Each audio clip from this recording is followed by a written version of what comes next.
स्वागत है आप सभी का स्कोप 360 चैनल पर। मैं हूं शिव कुमार यादव।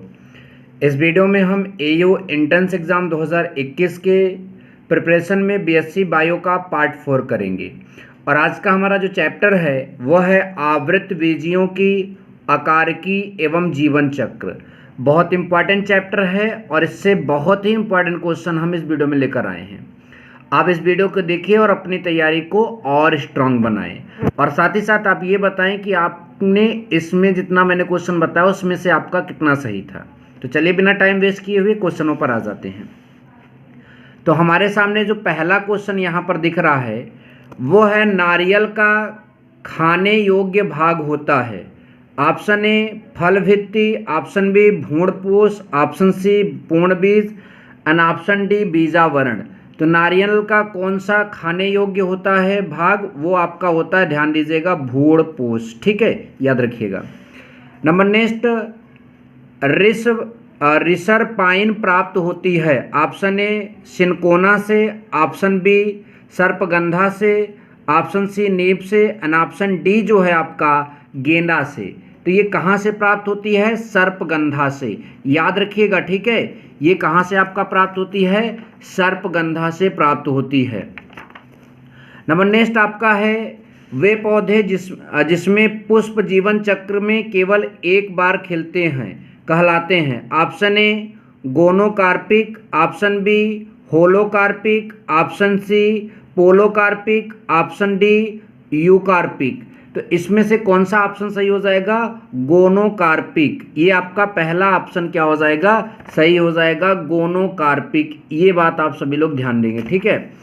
नंबर नेक्स्ट हमारा चौथा प्रश्न है पौधों को ताप के आधार पर 4 भागों में बांटने वाले वैज्ञानिक हैं।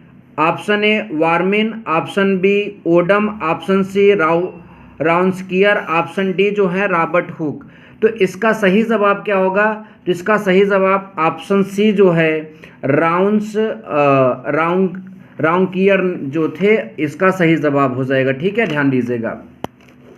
नंबर नेक्स्ट हमारा है इस पेड़ की छाल मसाले के रूप में प्रयोग की जाती है। दालचीनी, लौंग, नीम, पाम। तो इसमें से कौन सा सही ऑप्शन हो जाएगा? तो ये ध्यान दीजिएगा, दालचीनी। ठीक है, कौन सा ऑप्शन आपका सही होगा? दालचीनी। तो जल्दी से इनको रिपीट करते हैं। नारियल का खाने योग्य भाग क्या है? भ्रूणकोश। रिसर पाइन प्राप्त होती है सर्पगंधा से। वे पौधे जिनमें पुष्प जीवन चक्र में एक बार खिलते हैं, गोनोकार्पिक। पौधों को ताप के आधार पर 4 भागों में बांटने वाले वैज्ञानिक कौन हैं? राउंकियर। ठीक है। किस पेड़ की मतलब की छाल जो है मसाले के रूप में प्रयुक्त होती है? दालचीनी। तो अब आगे प्रश्नों को देखते हैं। तो नंबर नेक्स्ट प्रश्न है आपका चतुर्दीर्घी स्फीति पाई जाती है। तो हमारे पास यहाँ पर कुल 4 ऑप्शन हैं। तो इसमें से कौन सा स्फीति नहीं, स्थिति यहाँ पर होना चाहिए। ठीक है, तो आपका कौन सा ऑप्शन सही हो जाएगा इस प्रश्न के लिए? ध्यान दीजिएगा। तो इस प्रश्न के लिए आपका पहला ऑप्शन ही सही हो जाएगा, क्रूसीफेरी कुल में। ठीक है, क्रूसीफेरी कुल में ये पाया जाता है। नंबर नेक्स्ट है आपका केसिया फिस्चुला के फूलों का रंग होता है। तो इसके फूलों का रंग कैसा होता है? तो इसके फूलों का रंग आपका पीला होता है। याद रखिएगा, कैसा होता है? पीला होता है। नंबर नेक्स्ट मटर में किस प्रकार का बीजांडाशय पाया जाता है? ठीक है, मटर में किस प्रकार का बीजांडन्यास ये पूरा लिखा है, पाया जाता है। तो आपको यहाँ पर बताना है कि मटर में किस प्रकार का ये चीज़ पाया जाता है। तो ये आपका ऑप्शन नंबर जो है डी सही हो जाएगा, सीमांतीय। कैसा पाया जाता है? सीमांतीय। याद रखिएगा, ठीक है। अब नेक्स्ट हमारा है पुष्प एक रूपांतरण है, जड़ का, कली का, प्ररोह का, इनमें से कोई नहीं। तो पुष्प किसका रूपांतरण है ये हमें यहाँ पर बताना है। तो पुष्प जो है वो प्ररोह का रूपांतरण होता है। किसका रूपांतरण होता है? प्ररोह का रूपांतरण होता है। नंबर नेक्स्ट बेल फल है। बेल फल है, तो बेल कैसा फल है? ध्यान दीजिएगा। तो बेल जो है एम्फीसार्का फल है। कैसा फल है? सार्का फल है। ठीक है, तो बेल आपका एम्बीसार्का फल है, ध्यान दीजिएगा। नंबर नेक्स्ट है मक्का का दाना है, मक्का का दाना है, तो मक्का का दाना क्या होता है आपका? फल। ध्यान दीजिएगा, मक्का का दाना भूण बीज नहीं होता, ये आपका फल होता है। नंबर नेक्स्ट, तारपीन का तेल किससे प्राप्त किया जाता है? यूकेलिप्टस का वृक्ष, जानवरों की चर्बी, ताड़ का वृक्ष, उपरोक्त में से कोई नहीं। तो ताड़पीन का तेल किससे प्राप्त किया जाता है, ये यहाँ पर आप सभी को बताना है। तो ये ताड़ के वृक्ष से प्राप्त किया जाता है। जल्दी से 1 मिनट में रिवाइज कर लेते हैं। देखिए, आपका चतुर्दीर्घी स्थिति पाई जाती है क्रूसीफेरी कुल में। केसिया फिप्चुला के फूलों का रंग पीला। मटर में किस प्रकार का बीजांड न्यास पाया जाता है? सीमांतीय। पुष्प एक रूपांतरण है प्ररोह का। बेल एक है एम्फी सार्का सॉरी। मक्का का दाना है फल, और तारपीन का तेल किससे प्राप्त किया जाता है? ताड़ के वृक्ष से। चलेंगे 13 नंबर प्रश्न में। लिखा है पौधे का कौन सा हिस्सा श्वसन क्रिया करता है? पत्ती, जड़, अंकुरित बीज, ये सभी।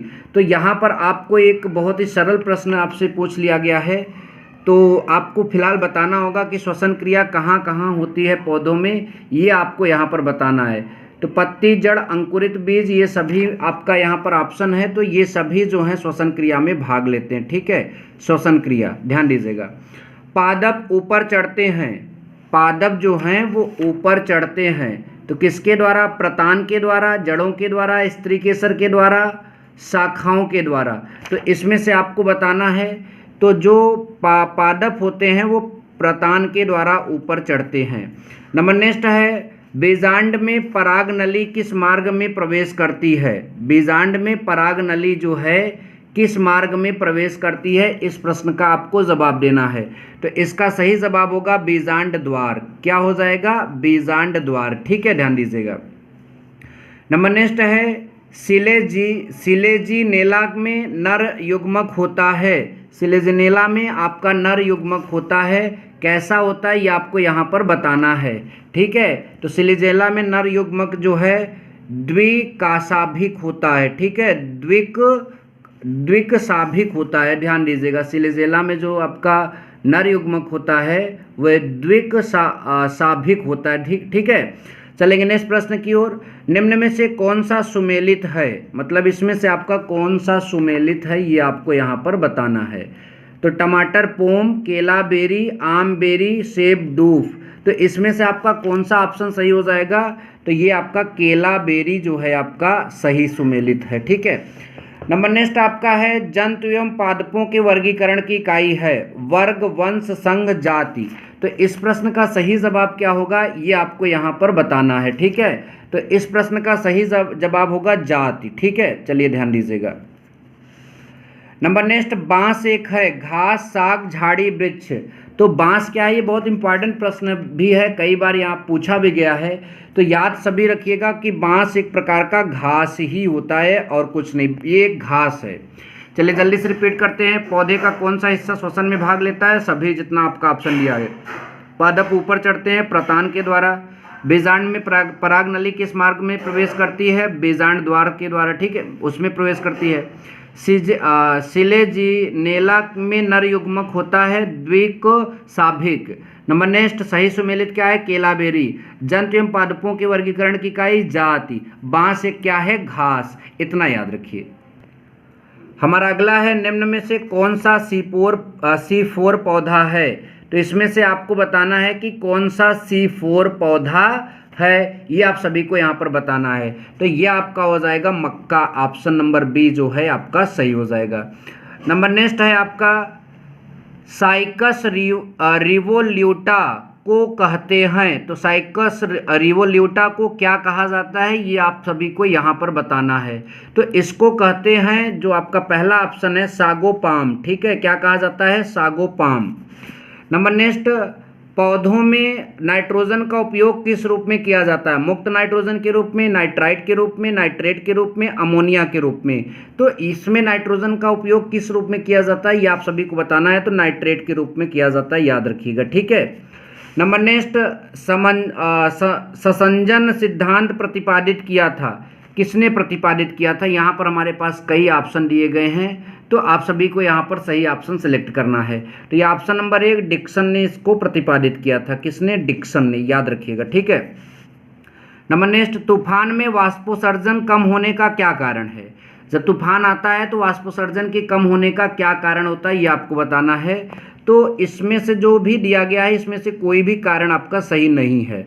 तूफान में नमी की कमी, तूफान के समय कम तापमान, वायु का तीव्र वेग, तो इसमें से कोई कारण यहाँ पर सही नहीं है। नंबर नेक्स्ट आपका जो है, ध्यान दीजिएगा, अगला आपका जो यहाँ पर जो प्रश्न है, पादप कोशिका की स्फीति स्रोत है, ठीक है, पादप कोशिका की स्फीति स्रोत है, तो वायु, जल, हार्मोन, ये सभी, तो कौन सा यहाँ पर सही ऑप्शन होगा ये आपको सेलेक्ट करना है। तो ये होगा आपका जल, ठीक है, क्या होगा? जल। चलिए नेक्स्ट प्रश्न की ओर चलेंगे। अर्धपारगम झिल्ली से होने वाला विसरण कहलाता है परासरण, विसरण, बिंदुस्राव और वाष्पोत्सर्जन। तो ये आपको यहाँ पर बताना है 41 नंबर प्रश्न। तो ये परासरण आपने कभी केमिस्ट्री के विलेन चैप्टर में ही ये चीज़ पढ़ा जरूर होगा, ठीक है, और रिपीट नहीं करेंगे। अब आगे चल रहे हैं, जल्दी ध्यान दीजिए, ठीक है, क्योंकि टाइम बहुत हो रहा है। आम का खाने योग्य भाग है, आम का खाने योग्य भाग है, तो आम का कौन सा भाग खाने योग्य होता है ये आपको बताना है। तो मेजाडर्म, आम का खाने योग्य भाग क्या है आपका? मेजाडर्म, यहाँ मेजोडर्म होना चाहिए, तो मेजोडर्म आप कर लीजिएगा, ठीक है। नेक्स्ट इज साइथियम, साइथियम पुष्पक्रम किस कुल में पाया जाता है। तो साइथियम पुष्पक्रम जो है किस कुल में पाया जाता है, इस प्रश्न का आपको जवाब देना है। तो इस प्रश्न का सही जवाब है यूफोर्बिएसी, ठीक है, इसमें ये पाया जाता है। नंबर नेक्स्ट, कोशिका विभाजन में कौन सा हार्मोन भाग लेता है। तो यहाँ पर हमारे पास दिया गया है GA3 और अगला आपका दिया है 2,4D एंड जियाटिन और 1AA, यहाँ पर ये, ठीक है। तो ये आपका कौन सा मतलब कि हार्मोन भाग लेता है, इसे आपको बताना है। तो ये आपका जियाटिन सही हो जाएगा, ठीक है, ध्यान दीजिएगा। नंबर नेक्स्ट, आवृत बीजियों में प्राथमिक भ्रूणपोष का केंद्रक होता है। तो ये कैसा केंद्रक होता है ये आपको यहाँ पर बताना है, ठीक है, कि ये कैसा केंद्रक होता है।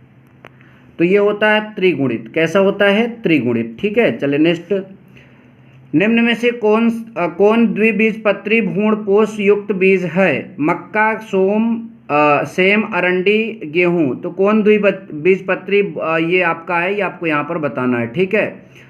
तो आपका